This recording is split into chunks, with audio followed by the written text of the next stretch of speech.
দীর্ঘ প্রতীক্ষার পর যমুনা রেল সেতু দিয়ে যাত্রীবাহী ট্রেন চলাচল শুরু হলো আজ। রাজশাহী থেকে ছেড়ে আসা সিল্ক সিটি ট্রেনটি সকাল 11:20 সেতুর সিরাজগঞ্জ প্রান্ত থেকে টাঙ্গাইল প্রান্তে আসে। একই সময় বুড়িমারি এক্সপ্রেস টাঙ্গাইল প্রান্ত ত্যাগ করে।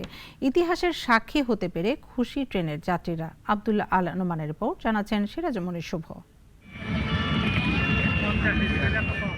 জাপান বাংলাদেশ সরকারের যৌথ অর্থায়নে দেশি বিদেশি প্রকৌশলীদের তত্ত্বাবধানে যমুনা নদীর উপর নির্মিত দেশের দীর্ঘতম রেলওয়ে সেতুর অবকাঠামোগত নির্মাণ কাজ শেষে আজ থেকে বাণিজ্যিকভাবে ট্রেন চলাচল শুরু হয়েছে। সংশ্লিষ্টরা বলছেন, সেতুটি চালু হওয়ায় উভয় প্রান্তের স্টেশনে রেল ক্রসিংয়ে সময় বাঁচার পাশাপাশি ব্যবসা বাণিজ্যেও গতি ফিরবে। ইতিহাসের সাক্ষী হতে পেরে খুশি যাত্রীরা। প্রথম ট্রেন হিসেবে ব্রিজে একটু স্পিড কম ছিল, তুলনামূলকভাবে 50 কিলোমিটার ছিল।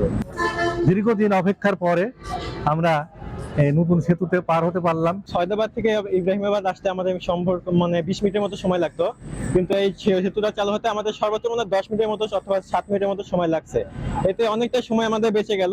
স্টেশন মাস্টার জানান, 120 কিলোমিটার গতিতে চলতে সক্ষম হলেও শুরুতে 50 কিলোমিটার গতিতে ট্রেন চলছে। অনুমতি সাপেক্ষে গতি বাড়ানো হবে। আমার এখনো কিন্তু আমার এক লাইন দিয়ে যাবে, যতক্ষণ না পর্যন্ত ডবল লাইন আমরা সংযোগ না হচ্ছে, তাহলে তো একটা ট্রেন যেতে পারতেছে না, আরেকটা ট্রেন আসতে পারতেছে না।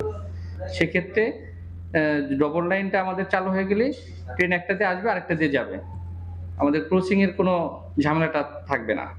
এ সেতুর কারণে উত্তরবঙ্গের সাথে ঢাকার রেল যোগাযোগের নতুন মাইল ফলক উন্মোচিত হলো বলে মত সংশ্লিষ্টদের। 2020 সালে সেতুর নির্মাণ কাজ শুরুর পর 2021 সালের মার্চে রেল সেতুর পিলার নির্মাণে পাইলিংয়ের কাজ শুরু হয়।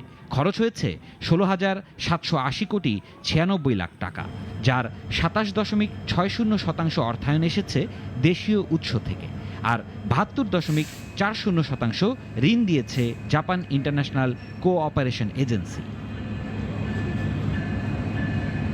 সিরাজুম্মনি শুভ, নাগরিক। 250-টিরও বেশি ডিজাইন অপশন নিয়ে ওয়ালটন স্মার্ট ফ্রিজ, বোঝে আপনার প্রয়োজন।